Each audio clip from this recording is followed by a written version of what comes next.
Hi! In front of me is Motorola Moto E22i, and today I would like to show you how you can turn on or off automatic brightness. Begin by going into Devices Settings and scrolling down just a bit to access Display. Following that, tap on Adaptive Brightness and click on the gray sweater next to it to activate it.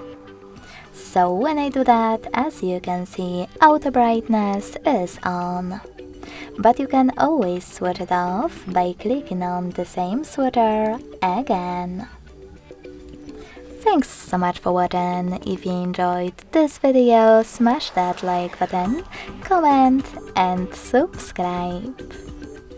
Bye!